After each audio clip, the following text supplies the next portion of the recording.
How'd you like life in the media there? Oh, man. Huh? Just anytime we have a little fun with these guys is like, we want to do it, right? We work hard, but like we enjoy our time together. So, just, like I said, this is a group I love being around. So, it's good to get some laughs in. Did Cole know how to spell Nikita's last name? He got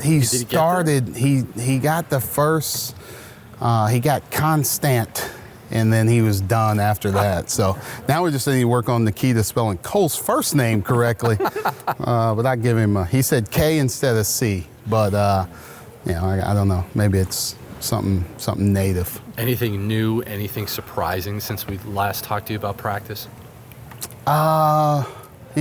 Playing with 7 guys on the team. When you split teams up and one team's got 7, the other team's got 7, and like you're doing a lot of stuff up and down, you're playing a lot. Guys are getting tired. So we're kind of charting our progress right now, especially offensively and what we're doing. Like we're taking the right shots. We're shooting it where we want to shoot it. We're shooting good percentages on the shots we want to get to. I think our three-point percentage will continue to go up, as we start getting our legs under us, as we start getting in better shape, especially with the pace that we want to play at. I think it'll go up as well. But, but no other surprises. I think we still have a ways to go defensively. And then we need to work on some different things, especially offensively with how people try and guard us and what they're going to do to counter those things. Okay.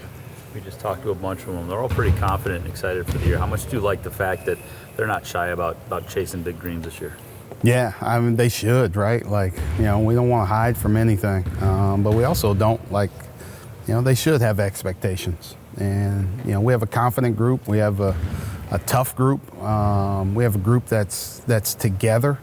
And when you put those things all in the mix, that adds to some good stuff that can happen. So, we're fired up about it. And like I said, I love coming in here every single day with these guys. I don't know how deep your bench will be this year, but suffice to say it'll be deeper than a year ago. How much easier will that be for you guys to play the kind of aggressive style you want to, being able to you won't have to hold anything back?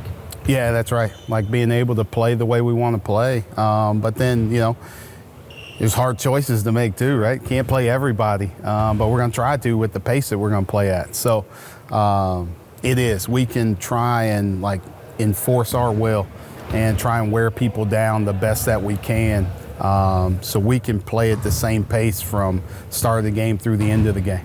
How is Marcus better than a year ago? I think his decision-making has continued to improve. I think his trust level with the guys on his team, I think seeing the different pieces that we have, playing with different guys at different times, he's really trusting everybody to make plays. And, it doesn't feel like he has to do it himself, and that part of it. But he's done a great job of scoring it, right? He's shooting it and scoring it in different ways, where his game has continued to evolve, I think, offensively, all within the structure of what we're trying to do. I'm sure the guys are aware there's going to be tough decision to make. So, how does that kind of raise the competition level for everyone involved? Yeah, it doesn't matter how we split the teams. They are almost always pretty even, right? I could have an idea of hey, we're going to split this here, we're going to split this here, and you never know who's winning. And that's the biggest thing. We're tracking stats in practice, but we're tracking wins and losses too. So this is a big point for us right now to how are we playing as a group, but how the different groups play well together.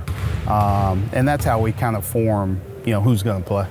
Coach, I know you can't talk specifics, but obviously a great week for you guys, and the buzz is very strong around Notre Dame basketball, and we've seen in this type of area. Mm-hmm. What's that been like for you? Yeah, you know what, it's a credit to the staff's hard work, right? It hasn't been easy. It's a lot of hours, a lot of manpower, a lot of time, right? It's, we talk about family, but it truly is family, right? It's, my wife hosting families on the weekends during football weekends. It's, some of our assistant coaches' wives not seeing their husbands for a while, right? So there's a lot of sacrifice that goes into this, and but to feel the buzz, it's a great credit. and especially for for our staff's families. But then it's also a testament to the guys on our team, right? Like, they've been some of the biggest recruiters that we've had. Everybody has loved spending time with our freshmen. And not just them, but like everybody on our team. Like, we have a great group of guys that people want to be around. We have a great system that we're going to play. We have an unbelievable university and alumni base and everything else that we can sell. So it makes it easy for us when you're recruiting the right kids. If last year was the reset year for this program, what can this year be? I think we need to continue to step forward, right? I think we can get closer to how we want to play, like the vision of how we wanted to play.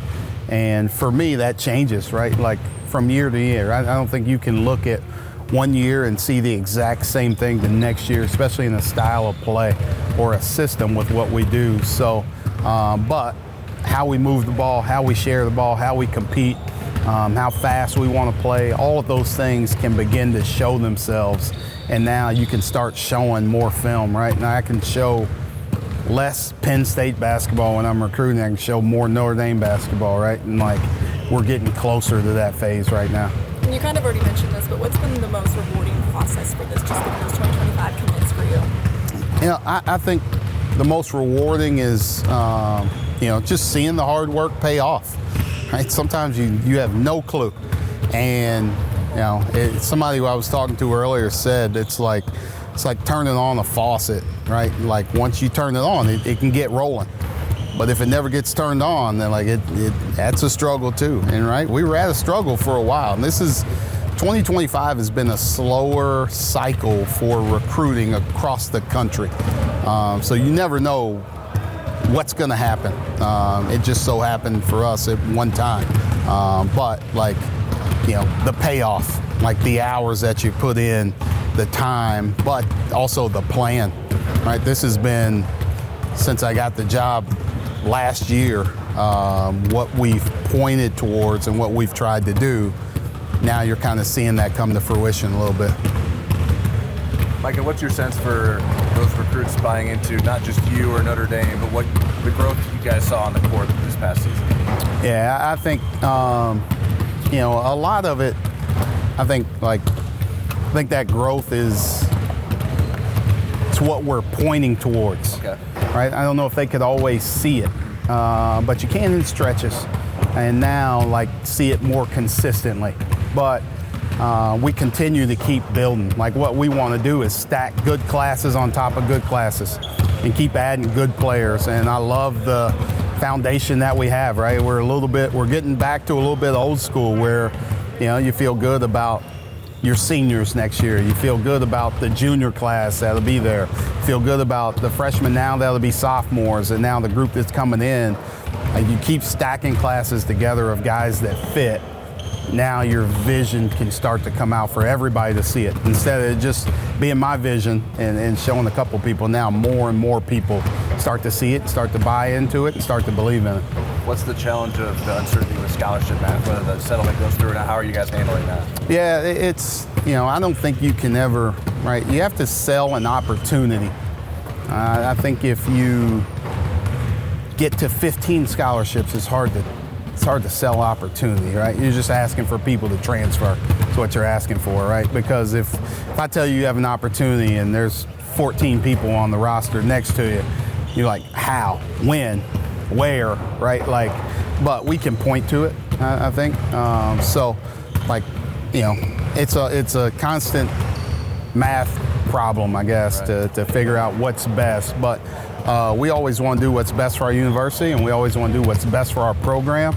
And sometimes that's not going to that number because, right, we want to retain our guys. And how do we retain them? We show them that they have an opportunity to play here. We show them they have an opportunity to have a role here.